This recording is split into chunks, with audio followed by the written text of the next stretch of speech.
გამარჯობა, დღეს ჩვენთან ერთად ნიკა ხატიაშვილი არის, GeoCase-ის კვლევარი, უფროსი მკვლევარი. დიდი მადლობა ნიკა შენი დროისთვის. თემა, რომელზეც უნდა ვისაუბროთ დღეს, უკავშირდება რა თქმა უნდა უსაფრთხოებას და პირველ რიგში ევროპის უსაფრთხოების არქიტექტურას, რომლის ცვლილებასაც ვაგვერდებით ახლა, ცვლილების პროცესში ვართ და სად არის საქართველოს ადგილი აი ამ ცვლილებების ფონზე, როგორი შეიძლება ის იყოს და რას ვკარგავთ რეალურად იმ პირობებში, რა პირობებში ახლა ჩვენ. მოგესალმებით, გიორგი, პირველ რიგში დიდი მადლობა მოწვევისთვის ამ გადაცემაში. დიახ, დღეს ძალიან ასე ვთქვათ, ძალიან მნიშვნელოვან ისტორიულ ეტაპზე ვიმყოფებით. დღესდღეობით ჩვენ ხედავთ მომსწრენი ვართ, რომ მიმდინარეობს ზოგადად გლობალური უსაფრთხოების სისტემის გადახედვის პროცესი. მე ვიტყოდი, რომ ეს პროცესი პერიოდულად გებოდა ხოლმე მე-20 საუკუნის დასაწყისიდან, მაგალითად მეორე მსოფლიო ომის დასრულების შემდეგ ჩვენ ვნახეთ, რომ მეორე მსოფლიო ომის შემდეგ ფაქტობრივად ახალი უსაფრთხოების, საერთაშორისო უსაფრთხოების სისტემის რეალობა დადგა მსოფლიოში. შემდეგ ეს ეტაპი იყო, ასე ვთქვათ, ცივი ომის დასრულება, ხო? ანუ როდესაც დასრულდა ცივი ომი, ასევე თავიდან ჩამოყალიბდა ეს უსაფრთხოების სისტემა. შემდეგ რამაც მნიშვნელოვანი ტექტონიკური ძვრები გამოიწვია ამაში ეს იყო 1911-ის მოვლენები და დღესაც უკვე ეს უკრაინაში მიმდინარე ომმა გამოიწვია ის, რომ ევროპა გადავიდა უსაფრთხოების ჩამოყალიბების ახალ საფეხურზე, ასე ვთქვათ, ბევრი ექსპერტი და მე ვეთანხმები მაგაში ფიქრობს, რომ ევროპამ გამოიღვიძა, რეალურად შეაფასა ის საფრთხეები, რის წინაშე დადგა და სწორედ აქედან გამომდინარე, ასევე ამ შემთხვევაში არ უნდა დაგვაუწყდეს ტრამპის ძალისხმევა, რომელსაც უწოდებენ ასე ვთქვათ გამოღვიძებელს ევროპის და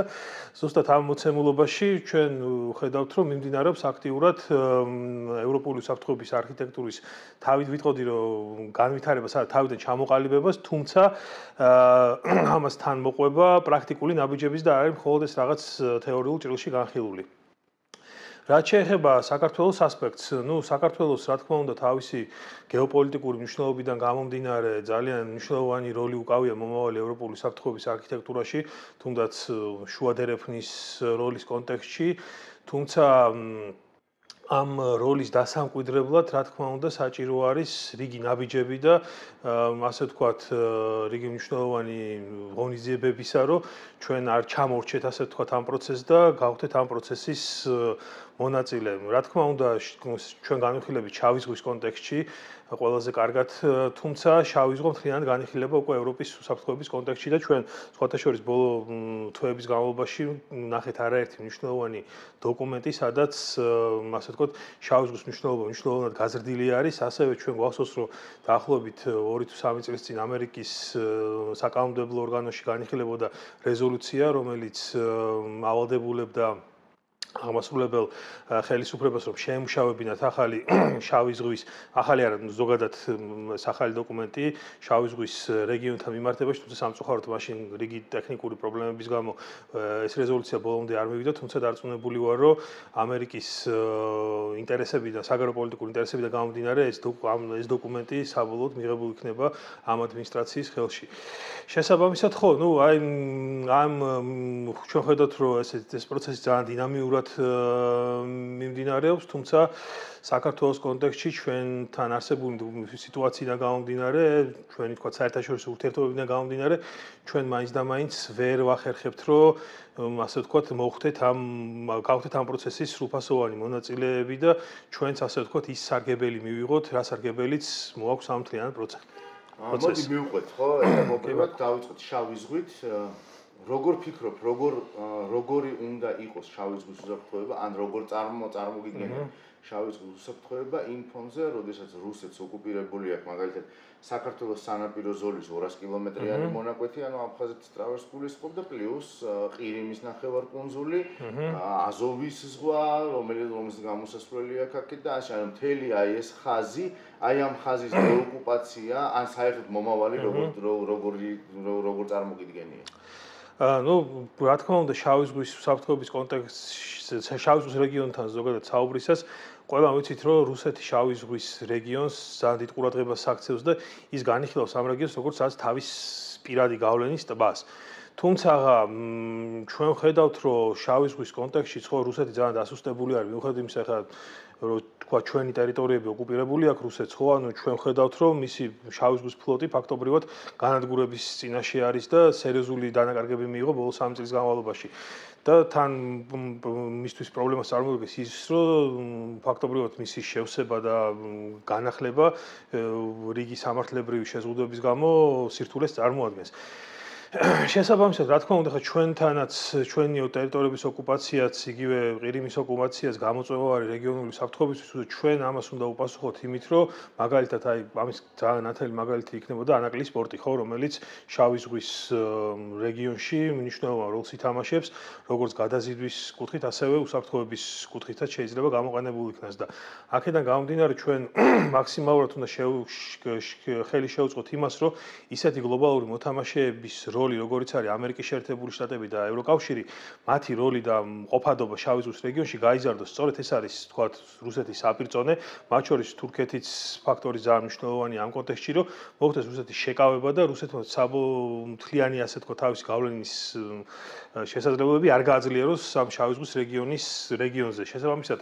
ერთ-ერთი ყველაზე კარგი, ასე ვთქვათ, ეფექტური წამალი ამასთან დაკავშირებით იქნება ამერიკის და ევროპის და დიდი გლობალური დემოკრატიული ღირებულებებისაც, ასე ვთქვათ, დემოკრატიული ღირებულებები აქვს იმ გლობალური მოთამაშეების, ასე ვთქვათ, ყოფნის ზრდა, როგორც საქართველოში, ასევე სხვა ქვეყნებში, რომლებიც სიტყვაზე არიან ნატოს წევრები ან ევროკავშირის წევრები. ნუ იდეალური არის, რომ ის დეოკუპაცია მოხდეს მთლიანად და რა თქმა უნდა, დეოკუპაციაც მოყვება, ახლა მაგალითად საქართველოს კონტექსტში ხო ოკუპაციაზე საუბრისას რამდენი მნიშვნელოვანი ფაქტორი არის, ხო? აქ პირველი ფაქტორი ეს არის ჩვენი ქვეყნის განვითარება, ევროკავშირში შესვლა და ვთქვათ, ოკუპირებულ ტერიტორიებზე ცხოვრები მოსახლეობისთვის ჩვენება თუ რა კარგი ცხოვრება არის საქართველოში. მეორე ფაქტორი ეს არის საერთაშორისო მხარდაჭერა და რუსეთზე პოლიტიკური და დიპლომატიური ზეწოლა იმისთვის, რომ მან მოახდინოს თავისი ჯარების გაყვანა და ტერიტორიების დეოკუპაცია და ამ ორ ფაქტორთათვის აქტიური გამოყენებით უკვე რეალობა დგება, რომ მოხდეს ჩვენი ტერიტორიების დეოკუპაცია, რა თქმა უნდა, მშვიდობიანი გზებით. თუმცა ამას რა თქმა უნდა დრო ჭირდება, მონდომება ჭირდება და ძლიერი საერთაშორისო თანამშრომლობა ჭირდება, იმიტომ რომ წლების განმავლობაში სწორედ ჩვენი პარტნიორების დამსახურებით წარმატებულად ხორციელდებოდა არაღიარების პოლიტიკა, ხო? ანუ ჩვენ ოკუპირებულ ტერიტორიებთან დაკავშირებით და შესაბამისად, ხო ეს ორი ფაქტორი არის გამსაზღვრელი მომავალი დეოკუპაციის. როგორ ფიქრობ, ევროპის უსაფრთხოების ახალი არქიტექტურა, რომელიც იქმნება, ითვალისწინებს თუ არა აი ამ შავ ზღვაზე ოკუპირებული ტერიტორიების დეოკუპაციას, ასე ვთქვათ? რა თქმა უნდა, ანუ ეს ოკუპაცია ყოველთვის რეალურად ოკუპაცია რუსეთი ოკუპირებულ ტერიტორიებს განიხილავს არა როგორც ვთქვათ, რაღაც კონკრეტულ რაღაც მიწის მონაკვეთს, არამედ ეს არის ბერკეტი იმისთვის, რომ შეაფერხოს იმ ქვეყნების განვითარება, რომელიც მიისწრაფის დასავლეთისკენ, ხო და არ მისცეს საშუალება, რომ ეს ქვეყნები განვითარდნენ. ეხლა რა არის რეალურად რუსეთის ინტერესი თავის სამეზობლოში, ხო, იმ სამეზობლოში, ვინც არ არის ჯერჯერობით ევროკავშირის და ნატოს წევრი. პირველი, რა თქმა უნდა, ეს არის ნატოს და ევროკავშირის ექსპანსიის შეჩერება და მეორე მომენტი ეს არის დემოკრატიული განვითარების ასე ვთქვათ, გაჩერება, იმიტომ რომ რუსეთის საფრთხეთ განიხილავს მის საზღვრებთან დემოკრატიზაციის პროცესს, იმიტომ რომ მას მიაჩნია, რომ თუ ვთქვათ, მისი მეზობელი ქვეყანა განვითარდება დემოკრატიულად, ეს შეიძლება ასე ვთქვათ, გადმოიდოს რუსეთსაც და საფრთხე შეუქმნას რუსეთის შიდა პოლიტიკას და როდესაც საუბრობენ, რომ მარტო ეს ევროკავშირი და ნატო არის ის მიზეზები, რატომაც რუსეთი ესხმის თავს თავის მეზობლებს და ამ შემდეგ, ეს არ არის ესე, ანუ ამასთან მოყვება ასევე მნიშვნელოვანი კომპონენტი, რაც არის დემოკრატიული განვითარება და შესაბამისად ეს ქვეყნები, ვინც ევროკავშირისკენ და ნატოსკენ მიისწრაფიან, ისინი დემოკრატიულად ძლიერდებიან და შესაბამისად ეს მთლიანი უკვე კომპონენტი რუსეთს, ასე ვთქვათ, რუსეთი განიხილავს თავის ეროვნულ საფრთხეს და რა თქმა უნდა ეს ოკუპირებული ტერიტორიები არის გარკვეული ბერკეტი, რომ მოხდეს ამ ქვეყნების შეფერხება და ევროკავშირის გაფართოების კონტექსტში საუბრისას, რა თქმა უნდა, ევროკავშირის და ნატოს ოკუპირებული ტერიტორიების დეოკუპაციასაც განიხილავს, ოღონდ ეს რა თქმა უნდა, მშვიდობიანი გზებით მოხერხდეს, რაც არაერთხელ გაცხადებულა როგორც ევროკავშირის, ასევე ნატოს მხრიდანაც. 2022 წლის 24 თებერვალს და სხვათა შორის დავამატებ უბრალოდ მაგას, რომ ყველა სტრატეგიულ დოკუმენტებში, სადაც საუბარია იგივე საქართველოზე, იქვე საუბარია ხოლმე როგორც წესი დეოკუპაციის მნიშვნელობაზეც. ოფიციალურ დოკუმენტებზე და კონცეპტუალურ დოკუმენტებზე იგივე ევროკავშირის, იგივე ნატოს საუბარი. 2022 წლის 24 თებერვლიდან, ანუ მას შემდეგ, რაც რუსეთი შეიჭრა უკრაინაში, რუსეთი მუდმივად ეჭქვეშ აყენებს ნატოს და ევროკავშირის კონკრეტულად ამ ორგანიზაციების ქმედით უნარიანობას. უსაფრთხოების ახალი არქიტექტურის პირობებში რა როლი ექნება ამ ორგანიზაციებს? იკვეთება თუ არა ის, რომ ეს ორგანიზაციები ძლიერდებიან ან პირიქით სუსტდებიან ამ ვითარებაში და როგორ მოქმედებს ეს, როგორ აისახება ეს ყველაფერი შემდეგ უკვე ჩვენზე, იმიტომ რომ ჩვენც როგორც პატარა ქვეყანა, რომელიც არც ერთი ამ ორგანიზაციის წევრი არ არის, მაგრამ მთელი თავისი წლების განმავლობაში ისწრაფოდა მაკეთკენ, აი რა იქნება აქ შემდეგი? ხო, სამწუხაროდ ბოლო იგივე თვეების განმავლობაში აქტიურად ამოქოქილია რუსული პროპაგანდა და პრორუსული ჯგუფები სხვადასხვა მიმართულებით ქადაგებენ იმას, რომ აი ევროპა იშლება, ევროკავშირის ბედი უკვე გაწერილია და 5 წელიწადში ევროკავშირი საერთოდ არ იარსებებს და ასე შემდეგ, თუმცა რეალურად პირიქით ხდება ჩვენ ბოლო თვეების განმავლობაში დავინახეთ უპრეცედენტო კონსოლიდაცია ევროპული ქვეყნების მხრიდან, როგორც ევროკავშირში, ასევე ნატოს მხრიდანაც, ხო, ეს მე ვთვლი, რომ ეს ისტორიული გადაწყვეტილება იყო ხარჯების გაზრდა, ხო, ტრამპის ინიციატივის, რა თქმა უნდა, იმიტომ რომ ეგეთი თქვა ფინანსური ხელშეწყობა ამ ორგანიზაციის განვითარებისთვის ჯერ არ ყოფილა ისტორიულად, შესაბამისად ევროპაც კონსოლიდირებული არის, ყველა გადაწყვეტილება ფაქტობრივად, რაც ეხება უსაფრთხოებას, სრული კონსენსუსით მიიღება ხოლმე. მიუხედავად რამდენი ერთი ან ორი ქვეყნის გარკვეულ შემთხვევებში წინააღმდეგობისა, მაინც ასე ვთქვათ, გადაწყვეტილებები მიღებული ხდება და ვფიქრობ, რომ ეს ტენდენცია გაგრძელდება, ამის კონკრეტული ნაბიჯებსაც ხედავ ჩვენ, იმიტომ რომ ევროკავშირმა საბოლოოდ დაინახა ის, რომ ვთქვათ უკრაინა თუ ვერ მიაღწევს ამ ომში წარმატებას, შემდეგი ნაბიჯი შეიძლება გახდეს ევროპის რომელიმე ქვეყანა, ნატოს წევრი ქვეყანა. შესაბამისად, ევროკავშირი უნდა მზად იყოს იმისთვის, რომ ერთი მხრივ უკრაინა გააძლიეროს და მეორე მხრივ თავისი რესურსებით შეძლოს რუსეთის შეკავება, იმიტომ რომ რუსეთს ახასიათებს ერთი რაღაცა, რომ როდესაც სუსტდება რუსეთი, ხო, დასუსტები იგივე სანქციების კონტექსტში რა ვთქვათ, ხო, რუსეთს აქვს ასე ვთქვათ ნიჭი, რომ ადაპტაცია გააკეთოს ახალ რეალობასთან ხოლმე თან სწრაფი ადაპტაცია და შესაბამისად რუსეთზე თუ თქვათ არ იქნება შესაბამისი მიწოლა და რუსეთმა შეძლო ასე ვთქვათ ადგენითი პროცესის ჩატარება და თავისი სამხედრო შესაძლებლობის გაძლიერება, ხო, უკრაინის შემდეგ ის ნამდვილად უკვე ევროპაზეც გადავა, ეს არის მაგის ექსპანსიონიზმის პოლიტიკა და შესაბამისად არანაირი გარანტია არ აქვს. ეხლა ბოლოს იყო რაღაც მსჯელობები, რომ რუსეთთან რაღაც მოლაპარაკებები და რუსეთმა თქვა ხელწერილს დოკუმენტს მოვაწერო ხელს თავდაუსრულობის შესახებ, მაგრამ იგივე ბუდაპეშტის ხელშეკრულებიდან გამომდინარე ჩვენ ხედავთ, რომ ეგეთ დოკუმენტებს აზრი არ აქვს და რუსეთს ესმის ძალისმიერი ენა და შესაბამისად ევროპას თუ უნდა ხო რომ თავისი უსაფრთხოება უზრუნველყოს, ის უნდა იყოს სამხედრო და უსაფრთხოების კუთხით მზად, რომ შეაკავოს რუსეთი. რა უნდა მოიმოქმედონ ისეთმა პატარა ქვეყნებმა, რომლებიც არ არიან არც ერთი ორგანიზაციის წევრები? ხო. საქართველოს კონტექსტში, რა თქმა უნდა, ჩვენ რო შევხედოთ ამას როგორც საერთაშორისო ურთიერთობების თეორიის კუთხით და პატარა სახელმწიფოების შესახებ, აქ ნათელია, რომ ჩვენთვის სასიცოცხლოდ მნიშვნელოვანი არის ალიანსების ფაქტორი. ჩვენ არ გვაქვს იმის ფუფუნება სამწუხაროდ და იმის რესურსი, რომ ყველა იმ საფრთხის წინაშე, რა საფრთხის წინაშე დგას დღეს საქართველოს თავისი, ასე ვთქვათ, ავტონომიურად დაუპირისპირდეს ამას. შესაბამისად, ჩვენთვის სასიცოცხლოდ მნიშვნელოვანია საერთაშორისო პარტნიორობის გაღრმავება, რაც სხვათა შორის 90-იანი წლებიდან ხდებოდა. რო ავიღოთ ჩვენი უსაფრთხოების სისტემა, იგივე შესაძლებლობები, ძირითადად ეს ხდებოდა ჩვენი დასავლელი პარტნიორების მხრიდან მხარდაჭერის ხარჯზე და დღემდეც გრძელდება ეს მიუხედავად ამ სიტუაციისა, ჯერ კიდე არის რიგი პროექტები, რომლებიც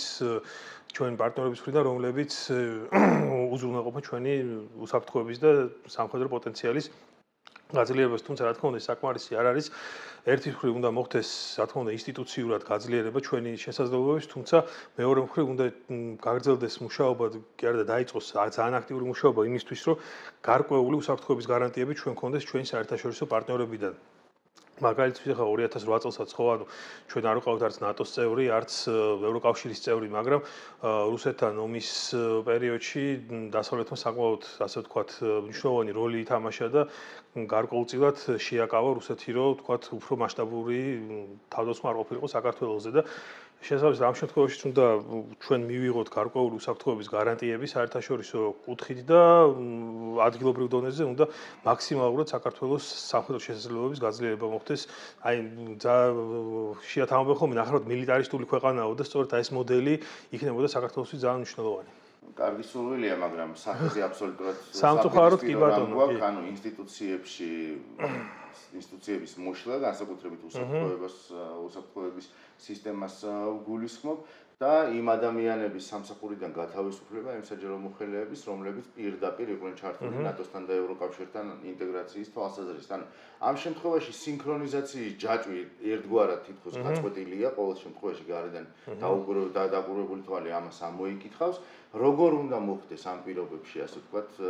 უსაფრთხოების გარანტიების მიღება ან შეძენა საერთოდ? ხო, რა თქმა უნდა, ამ პირობებში რთული ამაზე საუბარი, როდესაც ვთქვათ, ასეთი პროცესები მიმდინარეობს, იგივე ვთქვათ, უსაფრთხოების საბჭოს გაუქმებაც, იგივე ვთქვათ, სუსის დაზვერვის შეერთება, ხო, ამაზე ცოტა ესეთ საკამათო თემა არის, ამაზე მე ვერ გავაკეთებ კომენტარს, მაგრამ საბჭოს გაუქმება, რა თქმა უნდა, ძალიან ცუდი იყო, იმიტომ რომ საბჭო უშუალოდ პასუხისმგებელი იყო ისეთი დოკუმენტების შემუშავებაზე, რომლებიც უშუალოდ პოლიტიკას განსაზღვრავდნენ ქვეყნის უსაფრთხოების და იქნებოდა კონცეპტუალური დოკუმენტები, როგორც იყო თქვა ეროვნული უსაფრთხოების სტრატეგია და საფრთხების შეფასების დოკუმენტი, რომელიც დღემდე სამწუხაროდ არ აქვს და ხო, ამ პირობებში რა თქმა უნდა ძალიან რთული იქნება, იმიტომ რომ კიდევ ერთხელ ვახსენე, რომ ეს ჩვენ დამოკიდებულები ვართ საერთაშორისო მხარდაჭერაზე და სწორედ იგივე ამერიკის შეერთებული შტატები, იგივე ევროპა არის ის კონტრიბიუტორები ჩვენი უსაფრთხოების სექტორისთვის, ვინც წლების განმავლობაში თანხებს, როგორც თანხობრივად, ასევე აღჭურვილობის კუთხით ქმნიდნენ და აყალიბებდნენ ჩვენი უსაფრთხოების სისტემას და შესაბამისად მათ გარეშე, რა თქმა უნდა, ეს იქნება დიდი დარტყმა ჩვენთვის და დასუსტება კიდევაც, როგორც ტექნიკურად, ასევე პოლიტიკურადაც, ხო? ანუ პოლიტიკური განზომილებაც არის უსაფრთხოების. მინდა კითხო, თუ კი ესე იგი დასავლეთთან ამ ყველაფერს წყვეტ, რაღაცის ხარჯზე, ხო? ანუ ან აღმოსავლეთის, ან ჩრდილოეთის, ან რაღაცის კომპენსაციის, ან რაღაცა უნდა იყოს ამისი ნაცვალი.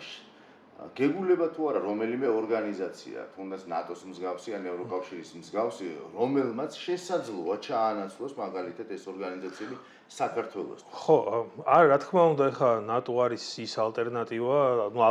ნატოს ალტერნატივა ვფიქრობ, რომ ერთადერთი შეიძლება გახდეს ამერიკას შეერთებულ შტატებთან ან სხვა ძლიერ სახელმწიფოსთან, დასავლურ ძლიერ სახელმწიფოსთან ორმხრივი უსაფრთხოების ხელშეკრულება ალიანსი, რომელიც უშუალოდ მოგცემს უსაფრთხოების გარანტიებს. ხოლო ეს შეიძლება, თუმცა ეს შეიძლება იყოს რაც დროებითი ღონისძიება იმ მომენტამდე, სანამდე ჩვენ გავხდებით ნატოს წევრი. თან ახლა ნატოსში ინტეგრაციის საკითხი ხო, ანუ ეს არის ჩვენი ეროვნული გადაწყვეტილება, ეს არის კონსტიტუციაში ჩაწერილი და ასევე ამასთან დაკავშირებით 2000 რომელი წელი იყო, აღარ მახსოვს, არჩევნების პარალელურად ჩატარდა პლებისციტი იყო, კი, ამასთან დაკავშირებით ეს არის ჩვენი ეროვნული არჩევანი და მე ვფიქრობ, რომ ნატოს ალტერნატივა სამწუხაროდ არ არსებობს. თუმცა როგორც ორგანიზაციულ დონეზე, თუმცა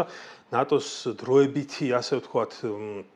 დროებითი ჩანაცვლება შეიძლება მოხდეს ისევ და ისევ ძლიერ დასავლურ ქვეყანასთან, როგორც არის იგივე ამერიკის შეერთებული შტატები ან ბრიტანეთი, ორმხრივ უსაფრთხოების შეთანხმება, რომელიც საქართველოს მისცემდა გარანტიებს იმ მომენტამდე, სანამ საქართველო თქვა ნატოს წევრი გახდებოდა.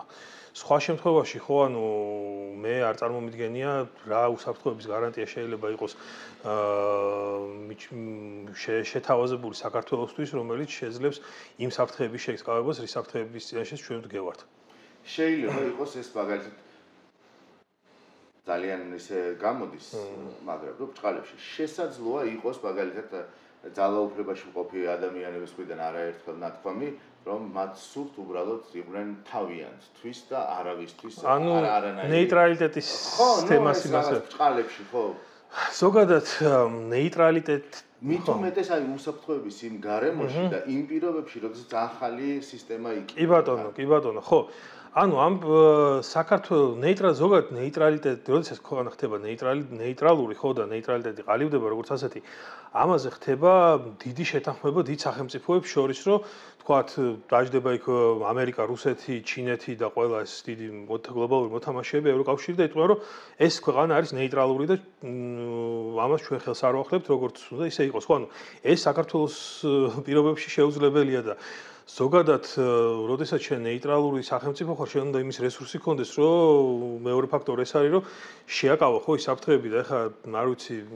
ვინმეს თუ ჯერა იმისი, რომ ხო, ნუ შვეიცარიის მაგალითი რო ავიღოთ, ხო და საზღვრები და ფინეთი შეგვიძლია. ხო, მაგრამ ეს საბოლოოდ ხო მაგათმაც მიიღეს გადაწყვეტილება ნატოს შესვლაზე, იმიტომ რომ დაინახეს, რომ უკვე თავისი ასე ვთქვათ რესურსებით ვერ შეძლებდნენ იმ საფრთხეებთან გამკლავებას, რაც რუსეთიდან მოდიოდა, ხო და საქართველოს კიდე პირდაპირ, ნუ ამხელა სახელმწიფო შენი მოსაზღვრე არის, ოკუპირებული აქვს ტერიტორიები და ამ შემთხვევაში ნეიტრალიტეტი მე წარმოუდგენლად მიმაჩნია რა. ეს შეიძლება ფსევდონეიტრალიტეტი იყოს, მაგრამ რეალური ნეიტრალიტეტი, რასაც ქვია, ეს რავი, შეუძლებელია. და კიდევ ერთხელ რომ დაუბრუნდეთ საქართველოს უსაფრთხოების სისტემას და უსაფრთხოების გამოწვევას, მიუხედავად იმისა, რომ 2011 სტრატეგიული დოკუმენტები არ არის განახლებული, ჩვენ რიგით მოქალაქეებმა ისეც ვიცით, ხო, რა საფრთხეების წინაშე ვდგევართ რეალურად და როგორ შეიძლება შეიცვალოს. რა უნდა გაკეთდეს, როგორ უნდა დაბრუნდეს საქართველოს რაღაცა იმ რელსებზე, როგორ უნდა დაუბრუნდეს, როდესაც მისი უსაფრთხოების ცოდნა და ფასი იქნება, ასე ვთქვათ, ყველასათვის ცნობილი. და ასახული. ხო, ნუ პირველ რიგში უნდა აღდგეს ის ურთიერთობები, იმ ნიშნულამდე უნდა მივიდეს, რომელიც იყო სიტყვაზე ვთქვათ 2023 წელს, 24 წელს, როდესაც ჩვენ 23 წელს, როდესაც ჩვენ კანდიდატის სტატუსი მივიღეთ, უნდა პირველ რიგში აქტიურად გაგრძელდეს მუშაობა ამერიკის შეერთებულ შტატებთან და აღდგეს სტრატეგიული პარტნიორობა და უფრო მეტიც გაღრმავდეს და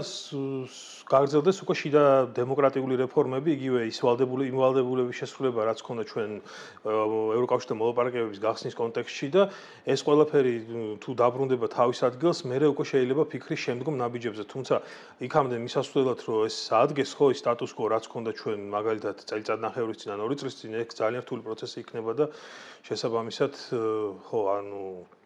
ამ შემთხვევაში თუ კი ეს ყველაფერი ვერ აღდგა, ამ შემთხვევაში მოდი პირდაპირ ვთქვათ, რა ემუქრება საქართველოს? ნუ საქართველოს ის დაემუქრება, რომ ფაქტობრივად თავისი მთავარი მტრის რუსეთის წინაშე დარჩება მარტო, ყველანაირი ვთქვათ, საერთაშორისო მხარდაჭერის გარეშე და მარტივად რო ვთქვათ, ეს იქნება კატასტროფის სტოლფასი. მინამჯერდეს ის არ მოხდება. ხო, არა, ეს ძალიან ცუდი სცენარია და მეც ნაკლებად მეეჭვება მაგამდე რომ მივიდეთ,